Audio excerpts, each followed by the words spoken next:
Hey guys, Jonathan Torres here for the first Power Hour, number one in the books. Here with the not only then my one of my really close friends, Eddie Showtime Walker.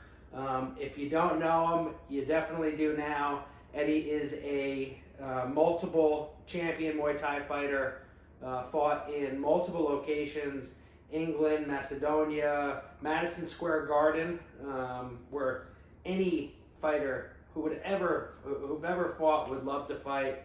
So Eddie, thank you so much for coming on the show and for the kickoff show. It's so exciting to have you. Well, thank you for having me. And why not do a debut without the champ? So the champ is here. The champ is here, and we are excited.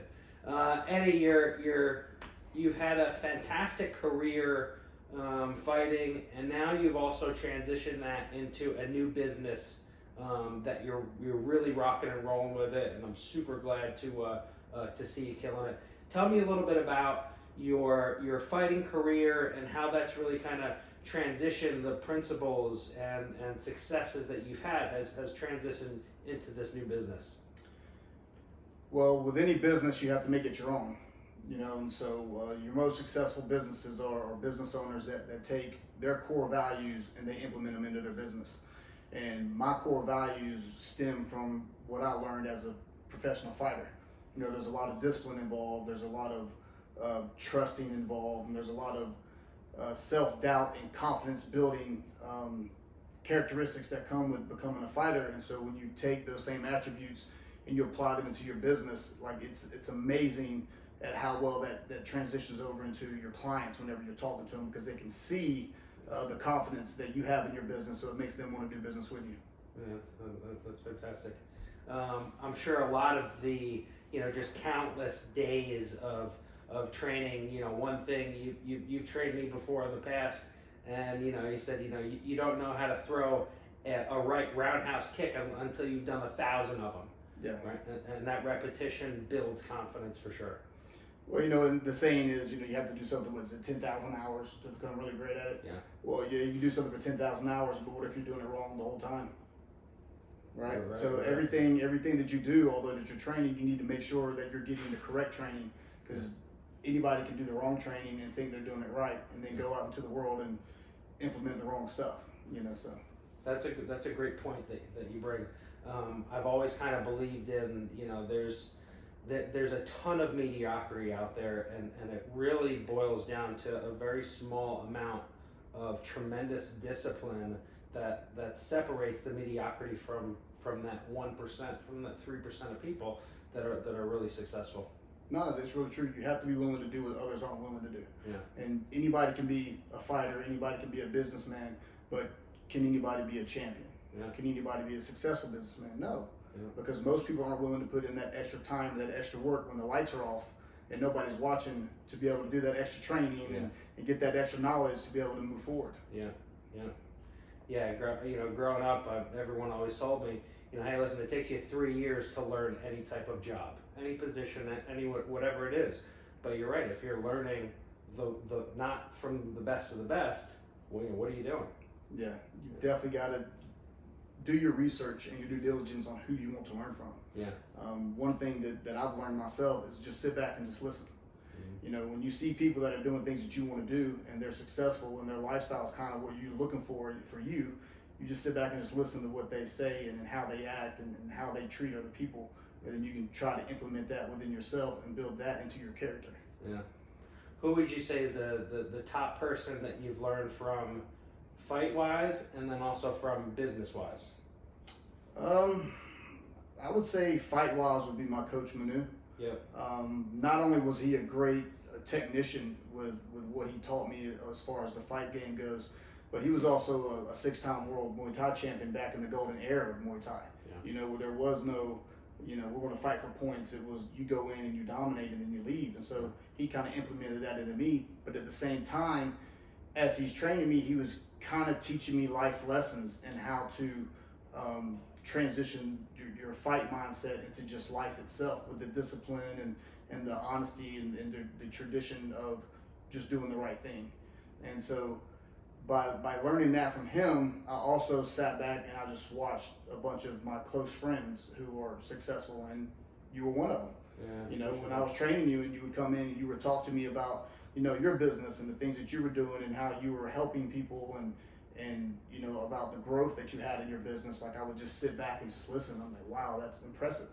And so I would just try to take that and say, hey, well, you know, John doing this, maybe I should do that too. Or, you know, if another buddy of mine is doing something that he's successful at, then I would just watch and listen. Then I would, you know, try to transition that into what I was doing. Yeah, yeah, no, that's fantastic.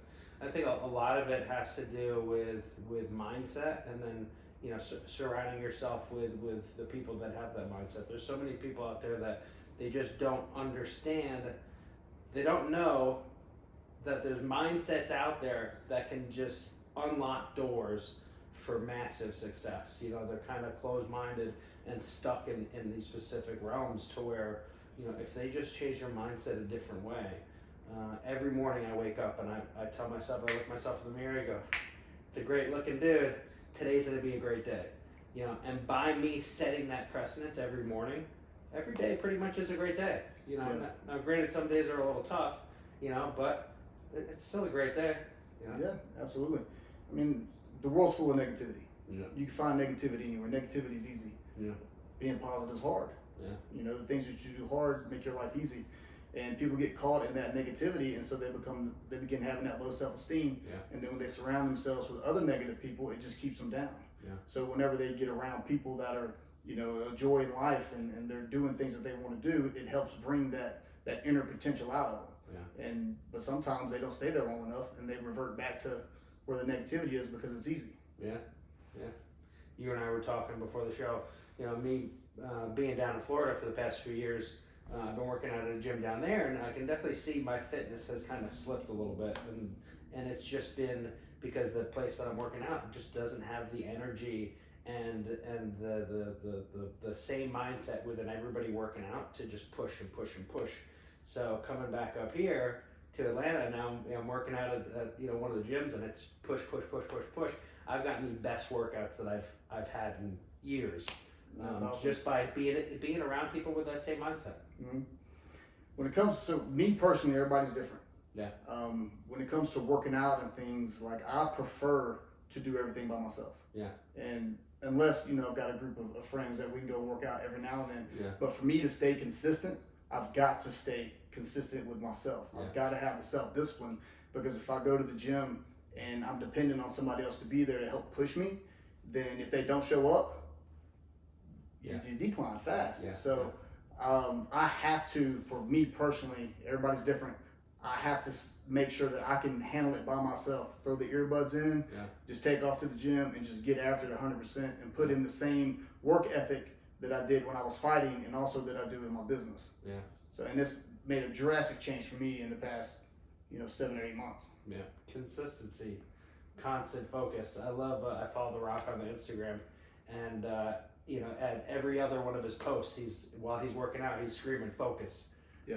And a lot of it has to do with just that constant focus and constant pressure in order to look like him and like you and just to get to that level. Well, it's easy to roll back over and hit the alarm clock and lay in bed for another 30 minutes.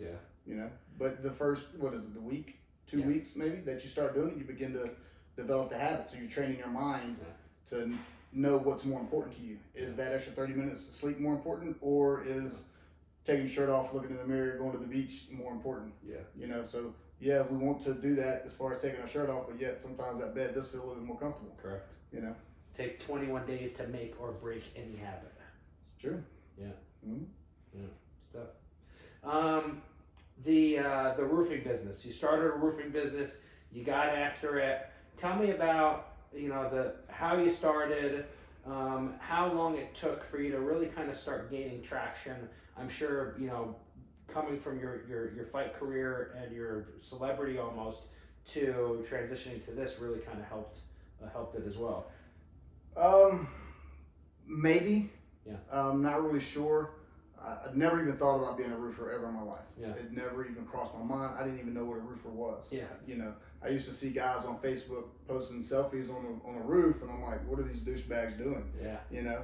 But when you approached me in the gym that day, Yeah. and you were asking me, because I was just retired from a corporate job after 15 years, and you know, you was like, hey Eddie, I'm thinking about opening up this business. Would you be interested in going in on it? You know, I really wanted to take to it because I saw how successful you were and what you did, and started reaching out to different, you know, contractors and so forth, and then ended up working for another roofing company. Yeah. When I started working with them, they were, I guess, about bankrupt. Yeah.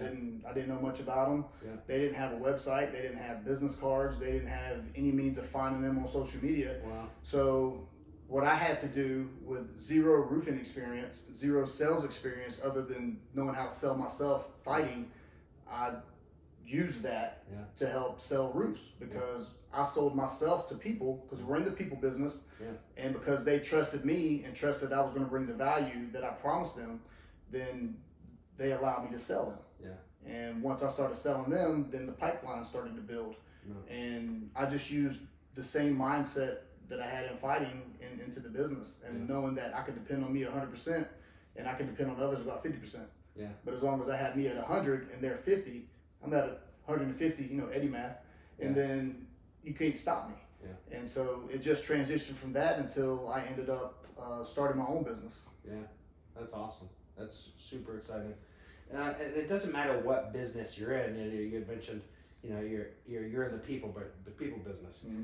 Any type of business that you're in, whether you're a doctor, a roofer, a mortgage broker, selling shoes on the side of the road, a honey car on the side of the road, you're in the people business. Yeah. And it's your main job to make sure that a customer experience is a 10 out of 10 no matter what. Mm-hmm. And then it comes to, you know, your product, right? You know, and honing in on, you know, having the best product and giving the best service. Yeah, absolutely. One of our core values is, you know, to make sure that we always leave a client with a championship experience. Yeah. You know, and you know, you can just say, yeah, we gave them a championship experience, but what level of the championship did they get? Yeah. Did they get the T-ball championship, or did they get the Super Bowl championship? Yeah. So we want to make sure that we are providing our clients 100% with the best experience possible. Yeah, no, that's great. I like it. As far as growing your business, you know, now you've got multiple people working for you. How did you start to grow? Because initially it was just yourself, correct? Yeah, it was just me. Yeah. So the key for me is finding the right people. Yeah. And, you know, the right people are going to be different based on what your needs are. Yeah. And me, I hate paperwork. Yeah. I don't like it. Yeah. I don't want to do it. Yeah. And that's the one thing that I will push off until the last second, and then I do it. So I wanted to find somebody that would be able to take on that work for me, and I reached out and found an assistant. Yeah. It was absolutely amazing. Yeah. And she's literally the foundation of our company. Awesome. She's not allowed to leave. Buddy threatened to kidnap her, told her husband he doesn't stand a chance if she decides to leave. She's not going anywhere. Yeah. But it's just finding the right people and making sure that whatever your weakness is, that you're able to fill that weakness with somebody that's their strong point. Yeah. I'm strong with communicating. I'm strong with being out on the field. I'm strong with talking with people. Yeah. But I just don't want to as far as the paperwork goes.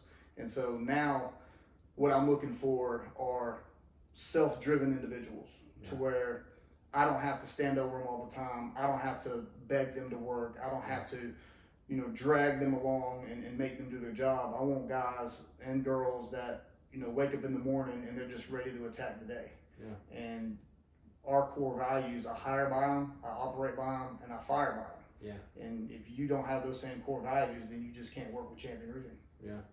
No, that's fantastic. I just recently read a book, Your Next 5 Moves by Patrick Bet-David. Fantastic book. Shout out to Patrick. Great read. One of the things in his book was, you know, hire long, fire fast. Take a long time. You really got to get to know that individual, because it's your business that's on the line, you know, and your reputation. And the last thing that you want is to hire somebody and then, you know, they tarnish your name. Yep. strong believer in that as well. Because I hear companies all the time, they want to scale, and you big, scaling you big.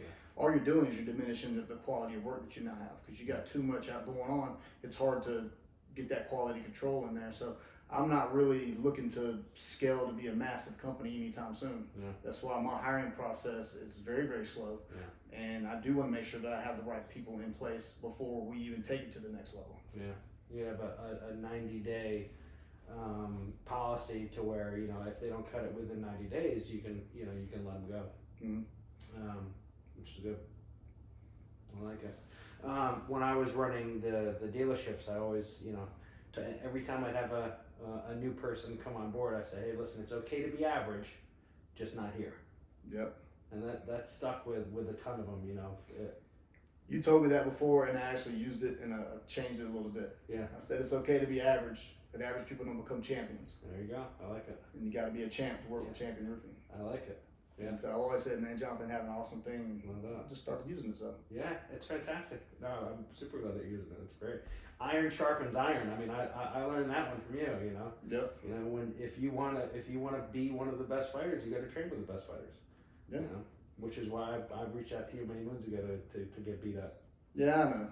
So. Then you end up beating me up. That's all good. There's a video of you kicking my leg out. Yeah. Yeah, I think so. What would you? I know you're a big podcast guy, and you like to listen to get a lot of education or educating yourself. Who would you say is the top 3 people that you've really kind of just people that have spoken to you and you kind of live with? Man, I'm old school, man. I like Jim Rome. Yeah. I like Zig Ziglar. Yeah. Zig Ziglar actually changed my life with one of his audiobooks. Yeah. When I was struggling really hard and paying the bills as far as working with somebody else in the roofing industry, man, Yeah. I had to put his tape in and just constantly listen to Auto University. Yeah. And just learn and get over the negativity and learn how to rebuttal the psychology of the sell and understanding. And I mean, Zig really just took me here. And then listening to Les Brown, listening to Eric Thomas, man, if I wish I could remember all the names. Listen to so many. Ed Milet, listen to him. Ed was down in Miami with me last month when I spoke at that conference down there. He was the main speaker, right? Yeah. He got a private jet. He might as well be the main guy. Yeah. But awesome guy in person, high energy. Yeah. Just doesn't have a bad thing to say about life. Yeah. He just tells you, put your foot down and grind. Yeah. Everybody has issues, everybody's got their problems, but only so many can move past them. Yeah. So yeah, those are the main guys that I normally like to listen to. Yeah. It's huge to be able to have people like that to kind of aspire to be and to have them give you that constant feedback and input. I just started listening to Ed Milet's podcast and it's amazing. Mm-hmm. After getting into the mortgage business, I reached out. I said, hey, listen, I'm working for a fantastic company, but I need to do better. I need to be the absolute number one of the number one, not within my company, but within the entire industry. And who do I reach out to? So I found this guy, Ben Anderson. Shout out to Ben. He's been a mentor for me since I started, and he's really kind of helped take my career off tremendously. So having that mentor, regardless of what business you're in, make sure that you're finding out, do your research, find out who the best of the best is, and learn from those people. Yeah, we all got to have a coach. Yeah. It's the individuals that think they can't be coached are the ones that aren't going to go anywhere. They're going to be stuck. We all got to have a coach. It doesn't matter who you are. Coaches even have coaches. Yeah.